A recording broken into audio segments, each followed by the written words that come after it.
What's up, guys? So in this video, we're going to be talking about how doing semen retention can help with your masculine energy in terms of increasing it and helping you to retain it, right?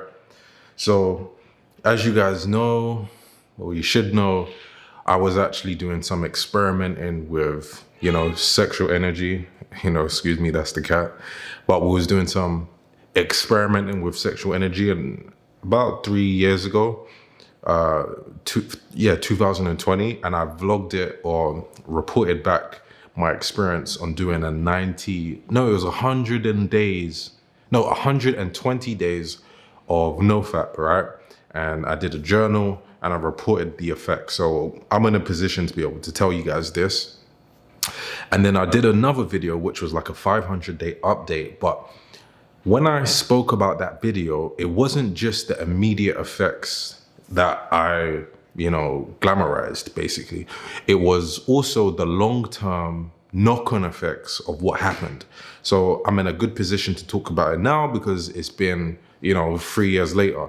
Now, the disclaimer is that I haven't done 3 years total no-fap semen retention and all of those things, right? And I'm not so much of a hardcore person when it comes to that stuff now. Like, I don't actually mind if, here and there, I let a nut go. It's not a big deal to me because for me, the biggest benefit is, the broader perspective of it. Now, in terms of masculine energy, which is what this video is about, it helps with your masculine energy because first of all, you retain energy. That's it. You're retaining more currency of energy within you, so you have more to work with. But then the mindset that comes with it is actually that you're going to be more selective. As we know, when you're selective with your energy, there's more to push out, there's more to exert. And naturally, I believe that's why people experience becoming more confident in themselves, because it also comes with clarity. Now, these things are important in terms of masculinity because let's say when it comes to, expressing in a manly way, you have to be able to speak with conviction. You have to be able to speak with a bass in your voice, a resonance.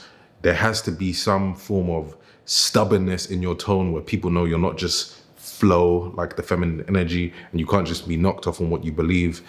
And how you speak is a good representation of that. So as you gain more clarity, as you gain more energy, there's more to push out with, but it also is more structured and you believe in it more. That's where the clarity comes from. So the reason it helps with masculine energy is because when you're on that journey of retaining energy, when you're on that energy of trying to think with clarity, you're believing in yourself more because you're thinking, you have time to look at things. You have time to see things from the truest perspective possible. You have time to gain intelligence. That's really what you're supposed to be doing. You're not supposed to just not watch Cornhub and that's it.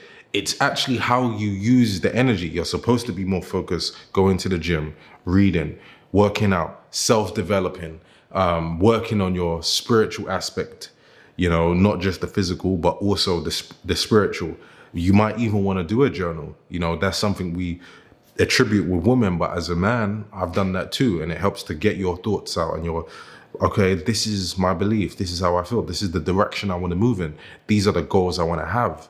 So all of this helps to set your mind up and your life up and your reality up in such a way that you can grow as a man. Now, in terms of just the pure energetic side, I spoke about it in the journal or the weekly reporting, is that I personally felt like I was speaking with more volume. I had a lot more energy to burn, right?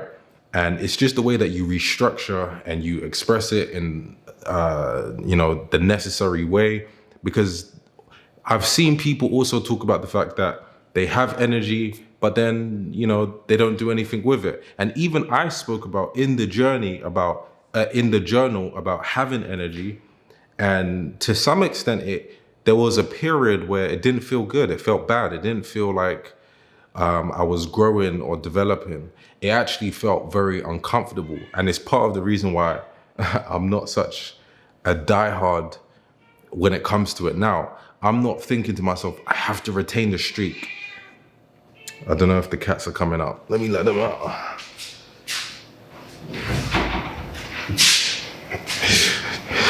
You know, the cats see a bird, so I had to let them out. But it's not so much, I'm thinking, I have to retain the streak. I have to retain the streak just for the sake of it. No, I'm thinking, well, actually, can I look at good results that are coming as a result of me doing this process, right? So for me, at this point, it's just a case of I'm not trying to bust nuts like every day or even every week. It's better if I can retain it. But if I do happen to, you know, as people would say, end the streak after 20 days or 41 days, I'm not even counting. It's not that important to me. It's just important that I don't get into the continuation of just letting it go all of the time, which I think is a bit more of a relaxed way to approach it. But I do think that every person, man and woman, should go through a period of 30 to 60, 90, and maybe even 100 days of just total celibacy. Like, I do think that is, you know, very important.